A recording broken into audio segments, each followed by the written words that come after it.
চলো এই mini blog দেখতে দেখতে আমি কিছু কথা শেয়ার করব। তো সেটা হয়েছে আমরা কোথায় যাচ্ছি। ইয়েস স্টাডি ইভিনিংয়ে আমি পোস্ট করেছি যে আমি কোথায় যাচ্ছি, সেটা তোমরা ফুল ব্লগটা দেখতে হবে। তো যাই হোক, রোডে উঠে টোটো নিয়ে নিলাম। আর আমার বরের না জীবনে দুটোই শখ, একটা হচ্ছে মাছের অ্যাকোরিয়াম আর গাড়ি কেনা। মানে আমার বর, এটা নর্মাল ব্যাপার আমার বরের জন্য, এরকম অনেক গাড়ি বিক্রি করে অনেক গাড়ি কিনেছে, বাট শোরুম থেকে হয়তো কিনে নেই আমি জানি না। But first time, first experience আমার বর আমার কথা ভেবে, মানে আমাকে সারপ্রাইজ দিবে বলেই এই কাজটা করেছে যে না এবার শোরুম থেকে একটা গাড়ি কিনি আর আমার বউকে সারপ্রাইজ দিই।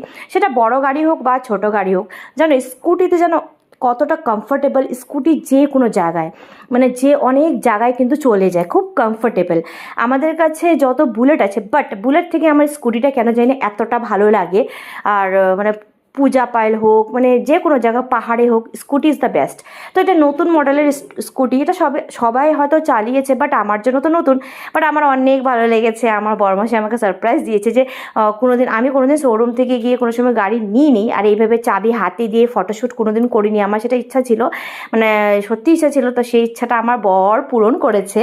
আর আমার বর হচ্ছে গাড়ি মানে অনেকটা গাড়ি কিনবে, আবার এটাকে সেল করে ওই আবার ও নতুন করে কিনে, কিন্তু শোরুম থেকে না। তো এবার ফার্স্ট টাইম ও শোরুম থেকে নিয়েছে, আগে নিয়েছে কিনা আমি জানি না, জিজ্ঞেস করতে হবে বরকে। যাই হোক, তো এবার আমরা গাড়ি নিয়ে চলে যাচ্ছি বাড়ি। আমি সত্যি খুব খুশি, আর আমার ছেলে তো অনেকটাই খুশি, ও তো গাড়ির পাগল ওর বাবার মতন। তো এইভাবেই দিনটা কাটালাম। তো তোমাদের কেমন লেগেছে অবশ্যই আমাকে জানিও। সো বাই, আবার দেখা হবে।